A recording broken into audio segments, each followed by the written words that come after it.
Hi friends, எப்படி இருக்கீங்க? இதை பார்த்தோன்னே உங்களுக்கு ரொம்ப ஆர்வமாக இருக்கா என்னன்னு தெரிஞ்சுக்கிறதுக்கு? இதுதான் கடல் உயிரினங்களில் பீச் ஓரமாக இருக்கிற உயிரினங்களில் ஒரு சில மரைன் கிரியேச்சர்ஸ். இதை பார்க்கும்போதே உங்களுக்கு என்னவா இருக்கும் அப்படின்னு சொல்லிட்டு ரொம்ப ஆர்வமாக இருக்கும். இது கடற்கரை ஓரமாக ஒரு சில நேரங்களில் மட்டும் அரிதாக கிடைக்கக்கூடிய உயிரினம். இதை நம்ம நிறைய நேரங்களில் பார்க்கறது ரொம்ப கஷ்டம்தான்.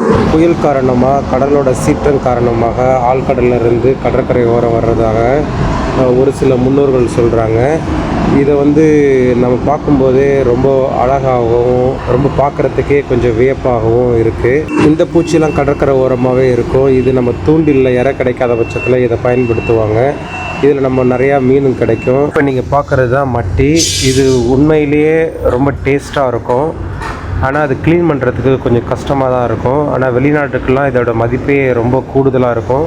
இப்போ நீங்கள் பார்க்குறது மட்டும் இல்லாமல் இது மாதிரி நிறைய வெரைட்டியில் இருக்கும். சின்னது, பெருசு, அந்த மாதிரி வேறுபட்டு இருக்கும். நம்ம இது கடற்கரை ஓரமாக நிறைய கிடைக்கும். ஆனால் அதிகபட்ச பேர் இதை எடுக்கிறதுல கொஞ்சம் சிரமப்படுவாங்க.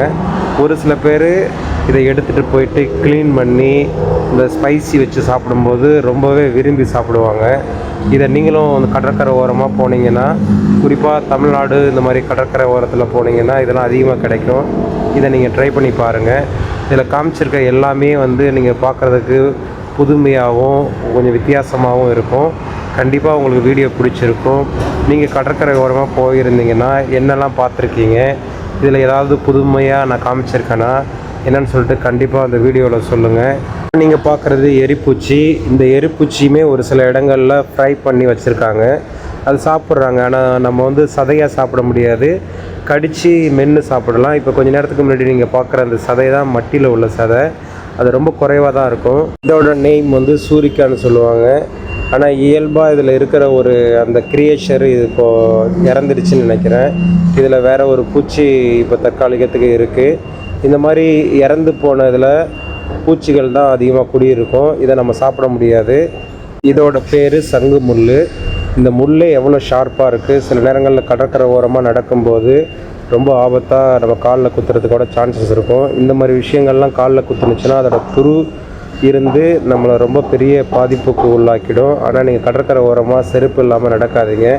இப்போ நீங்கள் பார்க்குறது தான் மட்டியோட இன்னொரு வகை, கிளிஞ்சல்னு சொல்லுவாங்க. இந்த கிளிஞ்சல்லையும் ஒரு வகையான சதை இருக்கும். அதை தான் நீங்கள் பார்க்குறீங்க. இது வெளிப்புற தோற்றம். ஆனால் உள்ளே ஒரு பெரிய சதை இருக்கும். அதை நீங்கள் பாயில் பண்ணி பார்த்தீங்கன்னா கொஞ்சம் அதை எடுத்து அது ஒரு சில பேர் ஃப்ரை பண்ணி சாப்பிடுவாங்க. இது ஒரு வகையான கிளிஞ்சல் வகையை சார்ந்தது தான். ஆனால் பார்க்குறதுக்கே நமக்கு கொஞ்சம் புதுமையாக இருக்கும். அதனால தான் நான் உங்களுக்காக வீடியோவில் கேப்சர் பண்ணியிருக்கேன். இது போல் நம்ம பீச் ஓரமாக அதிகமாக ஒதுங்குதுன்னா அதெல்லாம் ரஃப் சீசனில் தான் இருக்கும். அதாவது மழைக்காலங்களில் தான் இந்த மாதிரி அதிகமாக ஒதுங்கும்.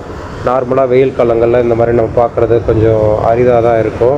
இந்த மாதிரி கிளிஞ்சலில் உள்ள சதைக்கு ஃபாரின் கண்ட்ரியில் ரொம்பவே வேல்யூ இருக்குது. இப்போ நீங்கள் பார்க்குறது டிஃப்ரெண்ட் வகையான சங்கு வகைகள். இதுவே நம்ம அழகுக்காக வீட்டில் கூட வச்சுருக்கலாம். ஒரு சில கடைகளில் நீங்கள் இதை காசுக்காக கூட விற்கிறாங்க.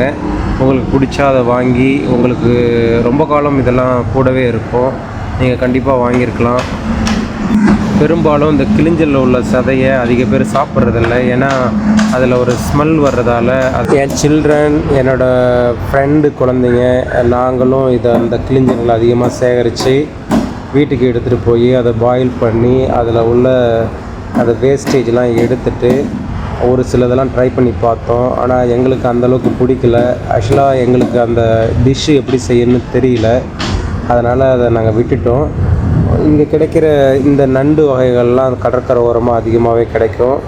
இது அவ்வளோ சீக்கிரம் இறந்தும் போகாது. இந்த நண்டை நம்ம எடுத்துட்டு தண்ணியில் இல்லாமல் கடற்கரை ஓரமாக வச்சுருந்தாலும் ரொம்ப நேரம் இதெல்லாம் உயிரோடு இருக்கும். கிட்டத்தட்ட ஒரு மணி நேரம் 2 மணி நேரம் கூட உயிரோடு இருக்கும். ஒரு சில நண்டு வகைகள், மீன் வகைகள்லாம் தண்ணியிலேருந்து எடுத்துட்டாலே நமக்கு இறந்துடும். இதெல்லாம் இந்த கெளுத்தி வகை மீன் மாதிரி ரொம்ப நேரம் உயிரோடு இருக்கும். நீங்களே பார்க்கலாம், மண்ணில் விட்டுனா அது ஆட்டோமேட்டிக்காக மண்ணிலேருந்து புதஞ்சிருது.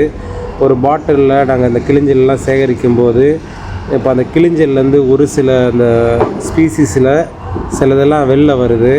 அதை நீங்கள் பார்க்கும்போதே கொஞ்சம் வித்தியாசமாக இருக்கும். நாங்கள் சேகரித்த கிளிஞ்சல்லாம் ஒரு தட்டில் கொட்டி இப்போ நீங்கள் பார்த்தீங்கன்னா அந்த கிளிஞ்சலோட ஓட்டில் ஒரு குச்சி வச்சு குத்தும்போது அது ஆட்டோமேட்டிக்காக அது பிடிச்சிக்குது. அதுலேருந்து மேலே தூக்கும்போது அந்த குச்சியை விடாமல் ரொம்ப கட்டியமாக பிடிச்சிக்குது. அதை நீங்களே பார்க்கலாம். அது சில நேரத்தில் நமக்கே கொஞ்சம் ஆச்சரியத்தை உருவாக்கும். இப்போ திடீர்னு அது விட்டதால் இது கீழே விழுந்துருச்சு.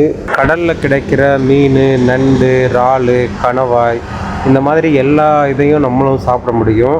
அதே போல் தான் இந்த மாதிரி கிளிஞ்சலில் உள்ள சதையும் சாப்பிட்றாங்க. சாப்பிடக்கூடாதுன்னு எதுவும் இல்லை. ஆனால் நமக்கு இந்த டிஷ்ஷை செய்ய தெரிலனா நமக்கு அந்த வேகம் வந்து பிடிக்காது. அந்த ஸ்மெல் வந்து கொஞ்சம் டிஃப்ரெண்ட்டாக இருக்கிறதால அதை நீங்கள் கொஞ்சம் உங்களுக்கு நல்லா பக்குவமாக இந்த டிஷ்ஷை செய்ய தெரியுதுன்னா கொஞ்சம் ட்ரை பண்ணி பாருங்கள்.